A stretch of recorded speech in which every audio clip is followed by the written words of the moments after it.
Muito bem-vindos a mais um Atracados em Veneza. Hoje o nosso convidado é Stefano Moraes. Bem-vindo, bem disposto. Tenho uma paisagem ótima. Tudo ótimo. Já lhe Lindo, não acabei. é que não é fake. As pessoas às vezes acham que isto é fake, mas depois começam a ver as folhas a mexer e percebem que não é fake. Que maravilha, toda a gente queria um sítio desses para poder gravar. Eu adorava gravar os meus trabalhos todos com esse fundo. Maravilhoso. Está tudo bem, agora nesta época da quarentena, não é? Não sei se está em quarentena. Sim, quer dizer, confinamento, está tudo bem, ou seja, eu acho que o problema maior deste confinamento para quem tem crianças pequeninas como nós é a questão da escola, não é?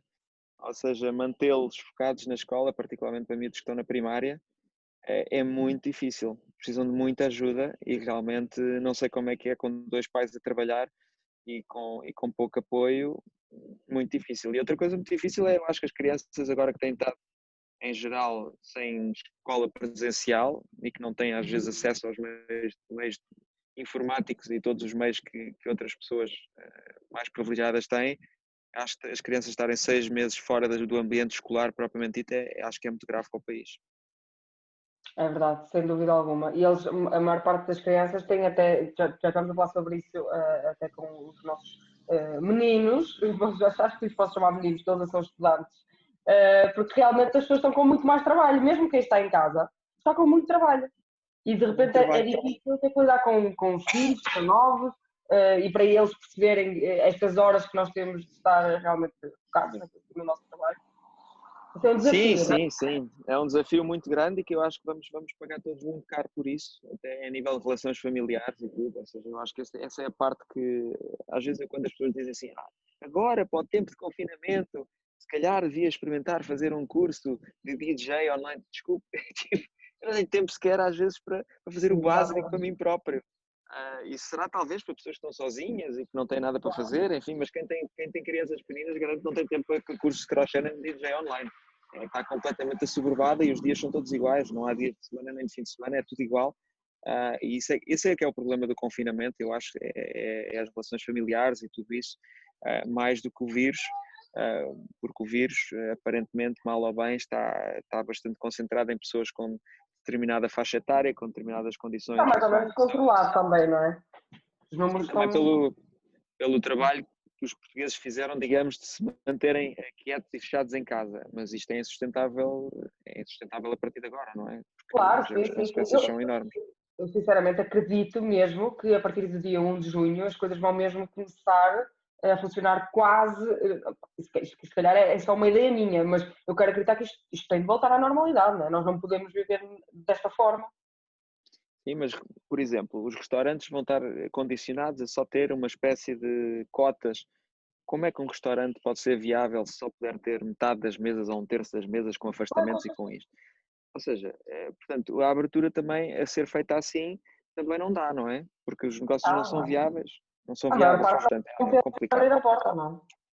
Não vão abrir a porta, aliás, em Espanha estima-se que 40% dos restaurantes fechem para sempre. É uma hecatombe gigante e o impacto aqui no turismo e na restauração em Portugal é um impacto avassalador.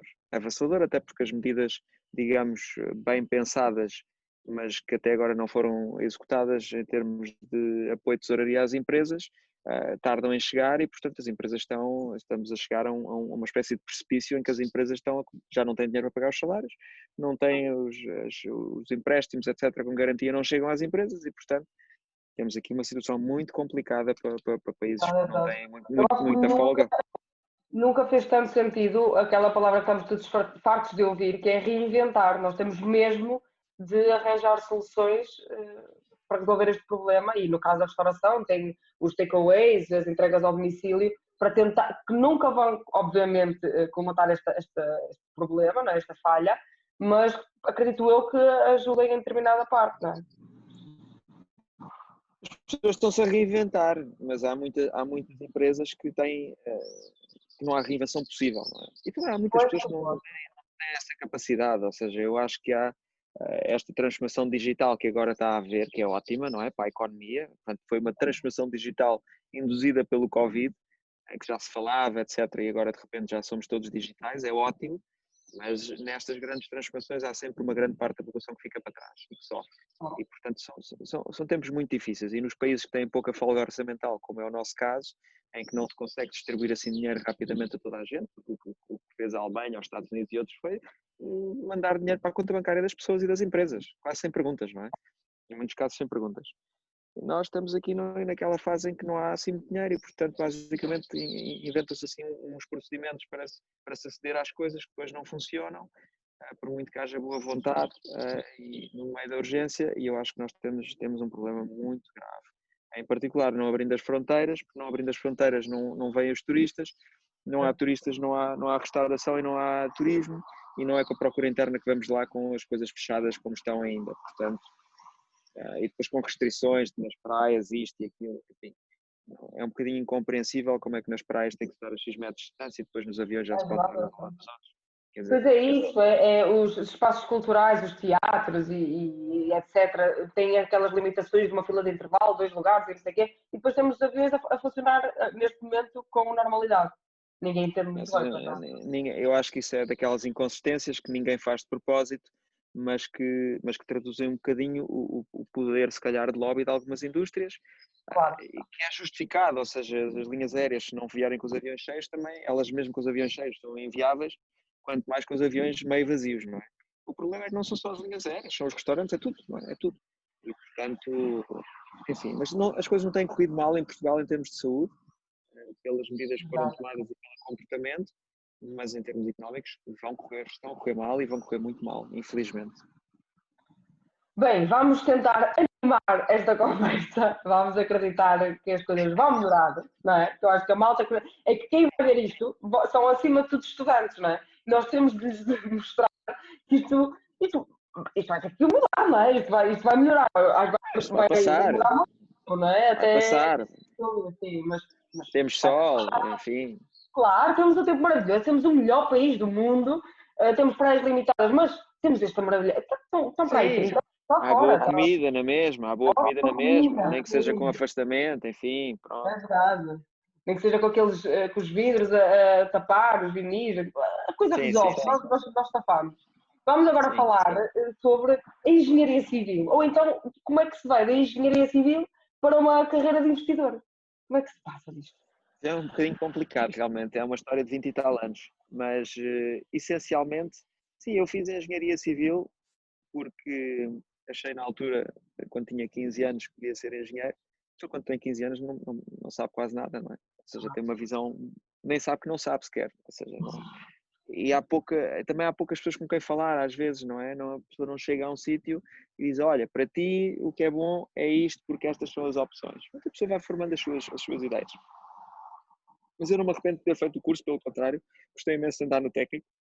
Acho que é uma escola incrível, obriga-nos a pensar e obriga as pessoas a terem que concretizar e terem que estudar arduamente e terem que passar aqueles exames super difíceis. Isso, em geral, nas universidades portuguesas as coisas são difíceis, não passam todos, às vezes até passam de menos, enfim. Mas, basicamente, eu acho que depois a pessoa, à medida que vai começando a trabalhar, é que começa também a perceber, a não ser aquelas pessoas que dizem, não, eu quero ser médico desde os 5 anos, que queria ser médico e tratar os meus amigos todos quando já estava na primária e por aí fora. Quando não há essa convicção, eu acho que muitas vezes as carreiras descobrem-se ao longo da vida. Eu depois, a seguir a ter feito engenharia civil, trabalhei em consultadoria em Londres e em vários outros países, na África, na América Latina, na Ásia e por aí fora. Depois fiz um MBA em Harvard, porque achei que na realidade o que eu gostava mais era de gestão, economia, etc. E que se calhar eu até devia ter feito isso como originalmente o meu curso. Consegui candidatar-me a Harvard e fui aceito, que foi uma coisa que me deixou obviamente muito contente, uma coisa incrível e por aí fora. Passei 2 anos a aprender sobre negócios e de uma forma incrível, porque realmente os professores em Harvard são tipo performers, que podiam ser estrelas de Hollywood, porque é tudo um entertainment, não é? E tudo muito bem feito, mas obviamente com muito rigor. E aí eu descobri que havia esta profissão de investidor profissional, mas já com 20 e muitos anos, não é? Descobri que era uma coisa que eu gostaria de fazer um dia. E, portanto, depois a pessoa vai ter diferentes empregos e diferentes funções, mas já sabe exatamente mais ou menos o que é que quer vir a ser quando for grande. É? Às vezes quando for grande é aos 40 ou aos 50. Ou seja, não, eu acho que às vezes há uma percepção que nós temos quando somos muito novos, que é eu tenho que definir a minha carreira e esta vai ser a minha carreira. Não tem que ser assim, ou seja, acho que nós podemos ter cada vez mais várias carreiras durante a nossa vida, várias Verdade. ocupações, flexibilidade, hoje em dia até podemos ser nómadas e podemos estar, agora pelo confinamento, estou a trabalhar desde Algesur, e amanhã estou em Lisboa e depois no dia a seguir, se houver aviões, estou em Nova Iorque se for necessário. Ou seja, tanto faz, não é? Temos hoje em dia uma facilidade também de pular de sítio em sítio e de carreira em carreira. Mas há uma coisa que não se pode perder, que é profundidade. Ou seja, as coisas quando são para fazer, são para ser bem feitas. E isso é uma coisa que eu acho que às vezes também começa a faltar. Eu sei que isto é um clássico, cada vez que há uma nova geração é mais superficial e não pensam bem nas coisas, mas há uma certa falta de superfície, de profundidade, porque a nossa vida hoje em dia é toda mais superficial, é uma vida muito de social media, a selfie, a mostrar a nova roupa, mostrar o carro, mostrar isto, mostrar onde é que eu passei férias, mostrar um background, mostrar... Ou seja, isso leva a que se confunda que a parte pessoal e a parte profissional deve ser sempre mais ou menos do mesmo estilo, ou seja, pela rama. E isso não pode ser. Ou seja, essa parte aí é que é difícil. Quando nós escolhemos um caminho, esse caminho tem de ser explorado de uma forma profunda. E porquê? Porque o mundo é muito competitivo. Por detrás desta superficialidade fácil de influencers, Instagram, Facebook, Twitter e por aí fora, há uma profundidade enorme a nível empresarial e a nível profissional. E a pessoa, para se dar bem na vida, se esse for o propósito, não é para ser rica, é simplesmente para ter uma vida confortável, conseguir ter em si as coisas básicas e cumprir e ter uma família se quiser, da forma que quiser. Tem que ganhar algum dinheiro, e para ganhar dinheiro no mundo competitivo, a pessoa tem que ser boa no que faz.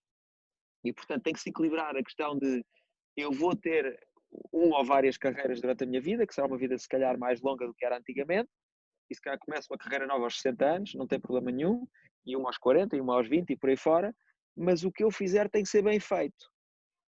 E, portanto, há aqui esta dicotomia entre profundidade e superficialidade e como é que nós tomamos as escolhas na nossa vida. É isso mesmo, acho que foi tudo dito. E depois de ter estudado estou no Instituto Superior de Técnica, estou em Harvard, quais são as principais diferenças em termos de ensino? Bom, são diferenças avassalladoras. Está a juntar com esta O questão estilo, professora.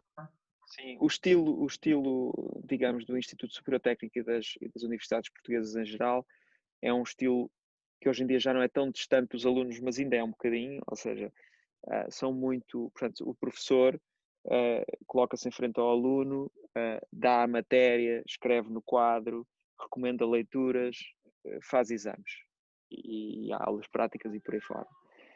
Na Harvard Business School contam-se histórias e é assim que o ensino também, digamos, a matéria às vezes presta-se mais a isso, porque são matérias que têm a ver com gestão, não é uma ciência exata, às vezes. Há temas que são ciências exatas, tipo contabilidade, ou avaliações, questões financeiras, mas depois há muitos temas de gestão e de economia que não é uma ciência exata, são questões mais,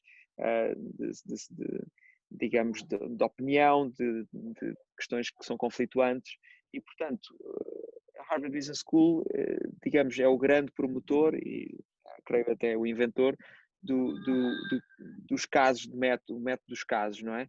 Portanto, eles, no fundo, cada aula é uma história, a pessoa lê a história, que são 15 páginas na noite anterior, só que não é só uma história por dia, são para aí 7 ou 8, portanto, é muito trabalho diariamente, portanto, a pessoa trabalha mais diariamente, digamos, do que um estudante português normal de uma universidade, que muitas vezes, enfim, trabalha para as aulas práticas e trabalha essencialmente para os exames, portanto, ali não.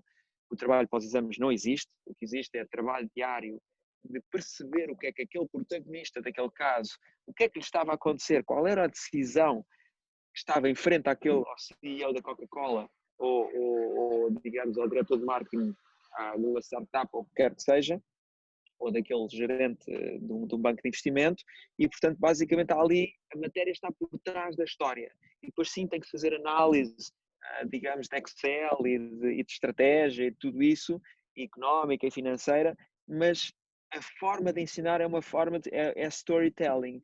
E todos nós sabemos que as pessoas gostam mais de ouvir histórias do que ler propriamente manuais chatos, não é? Manuais com Claro, fórmulas, que têm que decolorar a fórmula e por aí fora, não é? E, portanto, o ensino, os professores, por exemplo, os professores da Harvard Business School são avaliados em 3 questões. São avaliados, número 1, na qualidade do research internacional mundial que fazem, portanto, se produzem papers, são pessoas inovadoras na sua área, são avaliados pelos próprios alunos em termos de os alunos gostaram ou não gostaram dos professores, o conteúdo, em vários parâmetros, não é só se eles são simpáticos ou não, não é? Enfim, se os alunos estão claro. satisfeitos com o serviço prestado pelo aluno, e depois são avaliados também pelos seus peers, ou seja, dentro da escola, o que é que eles estão a contribuir em termos de inovação, em termos de gestão da escola e por aí fora. E, portanto, é uma forma de incentivar a que eles sejam não só muito bons academicamente, mas muito bons a dar aulas. Ou seja, há um método de dar aulas de Harvard, em particular da Harvard Business School, que é um método muito específico e que faz com que as pessoas estão lá muito entusiasmadas. Ou seja, a pessoa não quer perder a aula, não é a coisa de não quer ir à aula. Porque depois é, não, eu não quero perder a aula, até porque ainda por cima Claro. vai lá o responsável do caso, o CEO da General Electric, vai lá estar a explicar no meio da aula o que é que aconteceu naquele caso que eu acabei de ler na noite anterior. Portanto, é muito diferente. Não é só uma questão de ser melhor ou pior, são escolas completamente diferentes, é só que o Exato. método é totalmente diferente. É mais entertaining, é uma coisa mais americana, não é? Claro que Tenho que sim. ligar aqui à rede que estou a ficar sem bateria e não quero Vou interromper ficar sem esta bateria. gravação, porque a gravação não vai. Então Uma aproveitamos para ligação falar de uma privada coisa só. muito interessante, que é um hobby que temos aqui, surf. Sim, Como é que se sim, consegue sim, sim, sim. conciliar investimentos e surf? Que eu que não me consigo pôr em uma prancha, já tentei, mas isto é muito difícil. O investimento em surf não é difícil de conciliar. O que é difícil de conciliar é o surf e as crianças e a família. Isso é que é Pois, difícil de conciliar. De resto, não é assim muito difícil. Vou pôr aqui uma cadeira, vou atrapatar aqui ao pé da tomada, de uma forma mais simpática. É assim, o surf, eu acho que toda a gente deve ter hobbies e coisas que tenha paixão por fazer e devemos ter tempo para nós próprios. E eu faço surf há mais de 30 anos, portanto há 30 e tal anos, já 34, se calhar, não é? E portanto, basicamente comecei como young teenager e cheguei a competir, inclusive fundei o primeiro clube de surf universitário do país, que foi o Clube do Técnico, precisamente.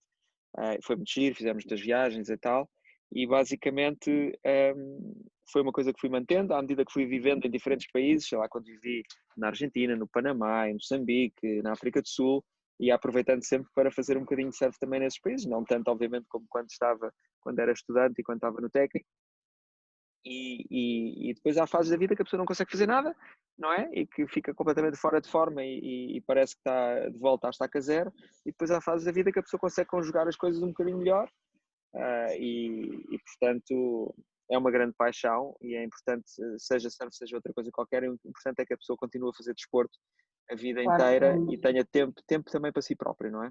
Além de tempo para a família e exatamente. para trabalhar, temos de ter uma vida equilibrada e com saúde. O que é que podemos dizer às pessoas que estão a ver isto e que querem entrar no mundo dos investimentos? Como é que se entra? Um dos investimentos é um mundo muito amplo, não é? Há muito tipo de investimentos, mas Claro, eu diria que, de uma forma geral, o importante é a pessoa ir trabalhar para empresas de qualidade. Eu trabalhei na Morgan Stanley, na Arthur Andersen, quando existia e por aí fora, são grandes escolas, ou seja, a pessoa aprende com os mais velhos, aprende quando eu tive formação, é importante ir trabalhar em empresas que deem muita formação, porque lá está, a pessoa faz o curso, sabe umas coisas, mas não sabe trabalhar, não é? E portanto, as melhores empresas dão muita formação. Eu lembro quando eu entrei na Arthur Andersen, no primeiro ano, eu tive 3 meses em formação. Eles reensinaram-nos tudo, ou seja, eles contratavam as pessoas que eles consideravam, particularmente em Inglaterra, iam às melhores universidades contratar as pessoas melhores que conseguiam, mais inteligentes e com melhores notas e por aí fora. Não interessava muito o curso, ou seja, eu tinha colegas meus que eram de finanças, outros que eram de filosofia, outros que eram de artes, eu era de engenharia, eles contratavam os que achavam melhores e depois formavam-os, porque eram pessoas que já tinham aquela base, aquela centelha de querer aprender, e eu acho que o mais importante de tudo para entrar em investimentos é primeiro a pessoa gostar, depois ir aprender, fazer uma boa universidade, se possível, ir aprender em Portugal ou no estrangeiro, numa boa casa, onde a pessoa perceba e depois possa, talvez, perceber melhor que tipo de investimentos é que quer, porque Catarina, isto é um mundo, não é? Há investimentos em bolsa, há investimentos de venture capital, como nós fazemos em startups, que é uma coisa muito específica, muitíssimo complicada, não é só, isto é uma ideia gira, embora lá meter dinheiro aqui nos miúdos, não tem nada a ver com isso, não é? É uma profissão super complexa. Há investimentos em imobiliário, há investimentos em fábricas, ou seja, é um mundo gigante. Mas se as pessoas gostam disso, têm que primeiro perceber o que é que gostam. E para isso têm que ir para uma boa escola e uma boa empresa onde descubram o que é que gostam. Exatamente, e é todo um caminho, e foi todo esse caminho que fez até fundar a empresa onde está atualmente. Quais são os principais focos de investimento desta empresa?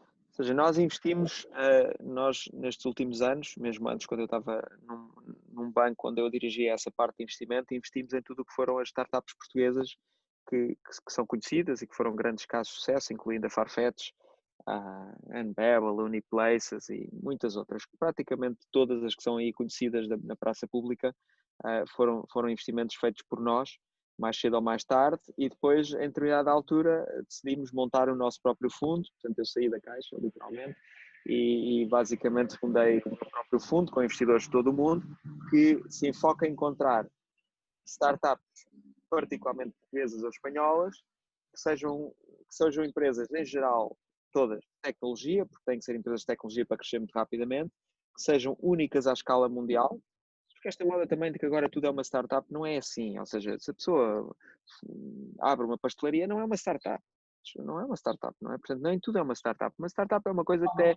replicável à escala mundial, única, que pode vir a ser o novo Uber, o novo Facebook, o novo grande software inovador para uma determinada indústria. Portanto, nós encontramos coisas que são únicas, que têm um mercado potencial de venda gigante, porque as empresas têm que vir a ser gigantes, porque muitas falham e, portanto, as que funcionam têm que compensar as outras todas. E depois essas empresas que têm que ter esse produto muito especial ou uma ideia muito especial e um mercado muito grande, têm que ser lideradas por pessoas que sejam muito trabalhadoras, que percebam imenso a tecnologia que estão a tentar desenvolver, que queiram aprender e que tenham a ambição de vir a ser um gigante mundial. E isso requer muito trabalho, portanto não dá para ser, ok, sou aqui Instagrammer e ao mesmo tempo queria uma coisa mundial. Desculpa lá, isso não dá, não é? Ou seja, é um trabalho 24 horas por dia. Há muito poucas pessoas que têm essa capacidade de trabalho e essa vontade, essa ambição. Sim, a ambição toda a gente quer ter um Ferrari e por aí fora, mas isso é uma coisa é querer e outra coisa é ter a capacidade de trabalho e a determinação para o fazer. E depois, ao mesmo tempo, essas pessoas têm essa ambição, têm que ser relativamente humildes, porque normalmente são jovens, não sabem que não sabem e há montes de coisas que não sabem e, portanto, têm que se apoiar em pessoas com mais experiência e em investidores profissionais para os aconselhar e para os guiar nesse caminho. E, portanto, eu digo sempre que nós o que fazemos é um bocadinho o que faz a escola de futebol do Benfica, do Sporting, do Porto, enfim, as grandes escolas de futebol que encontram Ronaldos. Portanto, nós estamos à procura de Ronaldos. Mas quantos Ronaldos é cá no mundo? É para aí dois, não é? O Ronaldo e o Messi, não é? Portanto, há muito poucos Ronaldos. As pessoas têm que ter autoconsciência se são realmente o Ronaldo ou não. Também não é difícil de ver, não é? E, portanto, acho que as pessoas devem tentar, mas invariavelmente devem até, antes de tentar fazer a sua própria empresa, devem trabalhar uns quantos anos para aprenderem mais, para as coisas correrem bem, correrem mal. É importante as coisas correrem mal na vida já agora. É importante as pessoas falharem, que é para perceberem, darem mais valor às coisas que já aprenderam. Que já falámos sobre isso, que é uma coisa que até nem sei qual é a sua opinião, vai já partilhar comigo, sobre essa questão da falha. Ou seja, nós aqui em Portugal ninguém lida muito bem com uma empresa que fechou ou que faliu por algum motivo, não se valoriza a aprendizagem ou o esforço que essa pessoa fez para ter uma empresa, para lutar por ela, mesmo que não tenha corrido bem, por variedíssimos fatores, e nós aqui não valorizamos muito isso. Vemos logo a desgraça. Sim, eu acho que é uma coisa que está a mudar um bocadinho. eu acho que está a mudar um bocadinho, eu acho que como se tem falado muito nisto, eu acho que as coisas pronto, estão a começar a ser mais bem vistas no sentido, ninguém gosta de falhar, não é tipo, eu falhei, porreiro, ótimo, perdemos todos dinheiro. Não, não, é péssimo. Agora, o importante é a pessoa, para já, ter feito tudo o que era necessário para as coisas correrem bem. Ter-se portado bem, ter feito as coisas corretamente, tratar as pessoas à sua volta corretamente, as pessoas impactadas com esse, respeitar o dinheiro que foi perdido e as pessoas que perderam dinheiro e por aí fora. E se isso correr tudo bem, essas pessoas têm obviamente uma hipótese enorme de voltar a fazer, tendo já aprendido com os próprios erros, porque normalmente as pessoas só aprendem com os próprios erros, não é? As pessoas mais inteligentes tentam antecipar, perguntando aos outros que já cometeram erros. Mas a maior parte, e mesmo as pessoas muito preparadas, aprendem muito mais com os seus próprios erros. Portanto, eu acho que isso está a mudar, e eu acho que há uma geração nova portuguesa que, dos últimos 10 anos, tem uma perspectiva global, internacional, ambiciosa. Isso era algo que não existia. Ou seja, isso é muito positivo. Isso é um desenvolvimento da sociedade portuguesa muito, muito positivo. Mais do que propriamente o nível educacional que está a subir, é não ter medo. Não ter medo de arriscar, não ter medo de fazer. Autoconfiança. Claro que nós, como bons portugueses que somos, passamos logo do 8 para o 80, não é? Deixamos de ser super humildes para ser super arrogantes e achamos que sabemos tudo mais. Portanto, não se pode também cair nesse extremo. Claro. Mas em todo o caso, eu acho que as coisas estão a correr melhor. Há uma mudança de mentalidade em Portugal que é positiva. Felizmente. Já sabemos que esta pandemia afetou a economia, mas em que áreas vê maior potencial de crescimento e investimento durante e após esta pandemia? Bom, isso é billion dollar question, mas É, eu acho que tudo o que tem a ver com transição digital está a correr bem. Sei lá, nós, por exemplo, temos empresas do nosso portfólio que estão a beneficiar imenso, uma empresa como a Barking, que vende comida para cães e tudo o que o cão precisa numa caixinha que é entregue na casa das pessoas mensalmente, por um pagamento mensal, portanto, uma subscrição de comida para cão. Está a correr muito bem, obviamente. Quem quer ir ao supermercado agora carregar às costas 20 quilos de comida para cão quando lhe pode ser entregue em casa facilmente por um preço equivalente ou às vezes até mais barato, com qualidade e com um veterinário online e por aí fora.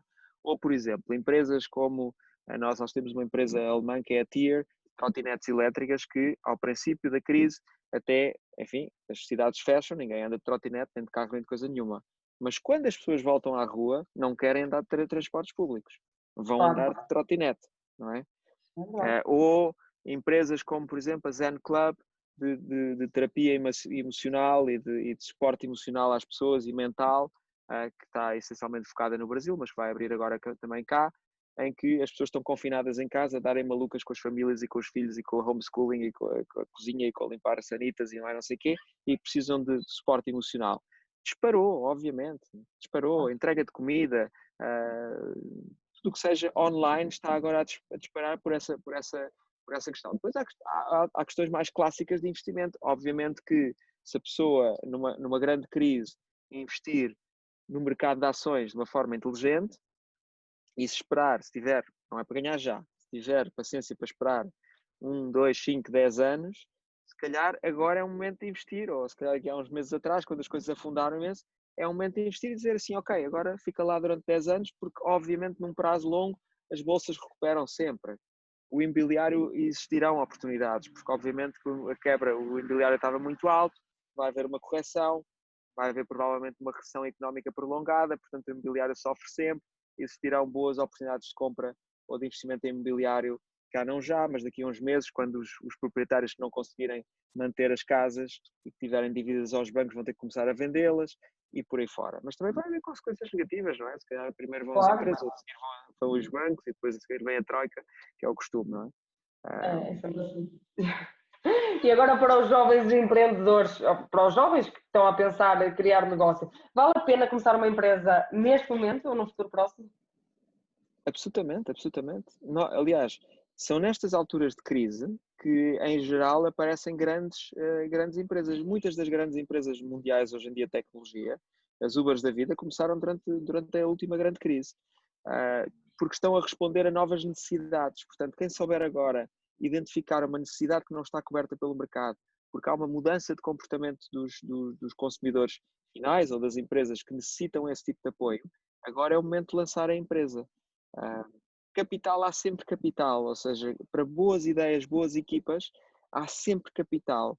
E isso é um bocadinho um teste também que nós fazemos um bocado aos próprios empreendedores, que é, as pessoas nos perguntam, mas como é que eu entro em contato com vocês? Bom, quem tem boca vai a Roma. Se vocês querem Claro. levantar capital e nem sequer sabem quem são os principais fundos de investimento português, é porque não estão a fazer o vosso trabalho bem feito, não é? Portanto, as pessoas que são despachadas encontram o dinheiro. Têm é que ter realmente ideias que sejam únicas, escaláveis e coisas muito boas, ou não. Se não forem únicas e escaláveis e para conquistar o mundo, não tem problema nenhum. Não temos que ser todos empreendedores e startups. Isso é um disparate, não é? Lá está, estamos à procura de Ronaldos. Essas pessoas têm que montar negócios que sejam rentáveis. Ou seja, que vendam a um preço maior do que lhes custa. Basicamente é isso. E todos os meses têm que pagar salários, que isso é que é o normal. Nós também não Claro. podemos esperar que qualquer negócio tem que ser financiado por capital de risco, quando não são negócios apropriados para capital de risco. Tem que fazer um negócio que seja rentável desde o dia número 1, que é assim que o mundo funciona, é com negócios rentáveis e que não são nem menos nem mais do que as startups que estão tanto na moda. É mesmo isso. Google for Startups, como surgiu e em que consiste esta nova parceria? Então, surgiu porque a Google tem estes programas de aceleração em todo o mundo e não tinha ainda em Portugal, e entraram em contato connosco no fim do ano passado a desafiar-nos para sermos os parceiros deles, eventualmente num programa de aceleração a ser feito cá em Portugal. E nós achámos, obviamente, uma excelente ideia, além de que é ótimo ter um parceiro como a Google, porque tem recursos enormes e tem essencialmente um grande conhecimento do mercado e dados intermináveis sobre o que é que está a acontecer de bom e de mau, e o que é que resulta e não resulta. E, portanto, a ideia aqui foi um bocadinho tentarmos conjugar esse acesso da Google e essa capacidade de ajudar os negócios da Google com a nossa capacidade de investimento e com a nossa capacidade de escolha do que é que podem ser bons negócios futuros. E, portanto, lançámos o programa, lançámos as candidaturas, o website e por aí fora. Nós não somos um programa de aceleração típico, portanto, não estamos propriamente não vamos dar lições de como gerir, de como montar negócios. Somos investidores profissionais, para aqui para estar com menos sol. Somos investidores profissionais e, portanto, fizemos um bocadinho de reach out ao ecossistema português, mas de uma forma tenue, e tivemos mais de 120 candidaturas num prazo de 4 semanas. Eu acho que poderiam ter sido ainda mais. Imagino que haverá imensas empresas que não se importariam de receber 100 mil euros da nossa parte e de estar a trabalhar connosco ao pé de nós. Esperemos que no nosso escritório, se não for no nosso escritório, será remotamente, mas enfim, o escritório está lá preparado para os receber e, portanto, estamos agora num processo de seleção de um máximo de 10 empresas dessas 120, mas se houver outras empresas excepcionais que apareçam entretanto, vamos sempre considerá-las, e se não for este ano será no próximo ano, mas é isso que queremos fazer, é encontrar os próximos Ronaldos e depois investir muito mais do que 100 mil euros, porque as nossas empresas do nosso portfólio atual do fundo principal, onde nós investimos 22 milhões de euros nos primeiros 12 meses, já angariaram mais de 230 milhões de euros de investimento de investidores estrangeiros no primeiro ano. Portanto, quem entra no nosso portfólio, em geral, tem uma grande probabilidade de vir a ter todas as condições para levantar muito capital à escala mundial. Agora, se depois vão ser o Ronaldo ou não depende só de nós, depende essencialmente do empreendedor. Exatamente, uma mensagem até mesmo de esperança. E relativamente ao mercado português, como é que ele está em relação aos restantes países da Europa? E, ainda mais, qual o país, para si, o país que considera ter maior potencial de investimento? São perguntas realmente diferentes, ou seja, eu acho que não estamos mal em em termos de ecossistema de inovação e de startups em face à Europa, nós não estamos mal, eu diria que estamos na média. É Também bom, não isso é somos. bom. Sim, exatamente, porque normalmente estamos na cauda da Europa, não é? Portanto, estar na Claro. média é uma coisa que não é má, não é? Também não vamos embandeirar em arco, que eu vi em alguns anos passados muita gente dizer assim, somos o novo Silicon Valley. Não, meus amigos, não somos o novo Silicon Valley, estamos a falar de diferenças gigantescas em termos da forma como as coisas são feitas, e não é que Silicon Valley seja perfeito, porque também tem muitos vícios e muita coisa mal feita, e muito desperdício de capital de uma forma estúpida e pouco eficiente. Mas eu diria que na Europa há ecossistemas como o inglês, o alemão, o francês, os nórdicos e até o espanhol, que claramente estão à frente, ou seja, são ecossistemas muito mais desenvolvidos, muito mais profundos, em que essencialmente não é só que há mais capital, mas os empreendedores e os investidores são mais experientes, são maior número, são mais experientes e, portanto, não cometem erros tão básicos. Uma das coisas que se nota ainda aqui em Portugal, apesar da passagem dos anos, e nós já fazemos isto há muito tempo, é que nós temos que estar sempre a reinventar a roda, ou seja, estamos sempre a explicar as mesmas coisas aos novos empreendedores, que é, olha, isto não se faz, isto é assim que se faz, é assim que funciona, as avaliações é assim, as cláusulas do contrato são assado, e é sempre novo. Nos ecossistemas mais avançados, porque a média de idade dos empreendedores que são financiados é mais alta, as empresas de sucesso americanas, tecnologia, a média de idade dos fundadores anda nos 43, 44 anos, portanto, não são umas pessoas de 20 e tal anos que estão a criar empresas. Essas também criam, mas essas não têm tanto sucesso porque, obviamente, não têm experiência ainda para ter sucesso. Há casos obviamente, mas são exceções. A média são 40 e tal anos, porque, obviamente, são pessoas que já trabalharam mais anos e, portanto, têm mais experiência e, se calhar, não têm a vitalidade dos que têm 20 e não querem fazer noitadas 24 horas por dia, a trabalhar, mas sabem conduzir as coisas de outra maneira. E, portanto, é mais fácil trabalhar com essas pessoas, porque não põem em causa o básico. Não é? Eu acho que nota-se aqui muito em Portugal ainda, não só uma certa desconfiança entre as partes, que tem muito a ver com a falta de maturidade, ou seja, as pessoas não conhecem o processo, têm medo do desconhecido, não confiam, e há uma certa imagem um bocado romântica de os fundadores, os investidores. Quer dizer, isso é um bocadinho uma coisa, parece sair um bocado fairy tale, não é? Existem empresas, existem pessoas que criaram empresas, depois há pessoas que metem dinheiro nas empresas e que ajudam as empresas a andar para a frente, e todos são acionistas. E são acionistas, não são fundadores e investidores. E há assim um caráter um bocadinho romântico no ecossistema português que ainda é muito, é um bocadinho imaturo, é um bocadinho enjoativo. E eu acho que isso também às vezes afasta muitas pessoas do ecossistema, tanto bons empreendedores como bons investidores, e até uma certa, talvez, quem está fora do ecossistema acha, isto aqui é tudo espuma, é tudo um bocadinho uma fantochada. Isso não é verdade, mas é um bocadinho verdade, ou seja, há uma certa superficialidade e isso depois traduz-se em falta de conhecimento e falta de confiança entre as partes. Mas isso só se resolve com o tempo, ou seja, à medida que as pessoas vão ganhando anos de experiência, vão percebendo melhor o jogo, vão percebendo melhor quem é quem, porque o que eu noto também, se a pessoa perguntar em Portugal, quem são os melhores clubes de futebol portugueses historicamente? Toda a gente sabe dizer que enfim, há 3 grandes e depois há mais um ou dois que estão lá em cima. Quer dizer, não há dúvidas, não é? Ou à escala europeia. Em Portugal, o desconhecimento ainda é tanto que os operadores de mercado, às vezes o próprio Estado e os empreendedores, não conseguem distinguir entre o Benfica e o Cascalheira, ou seja, é tudo assim um bocadinho a mesma coisa, porque não há ainda conhecimento e há falta de maturidade no mercado português. Mas que nós temos excelentes engenheiros e excelente engenharia, não há dúvida. Temos melhores ainda cientistas, portanto, nós temos uma capacidade instalada de ciências da vida incrível. Aliás, veja-se o trabalho que foi feito agora em termos de testes para o Covid no mercado nacional, com prata da casa, digamos, com testes feitos em Portugal em grande escala, distribuídos pelo país inteiro e por aí fora, que leva a que Portugal seja um dos países com maior capacidade de execução de testes de todo o mundo.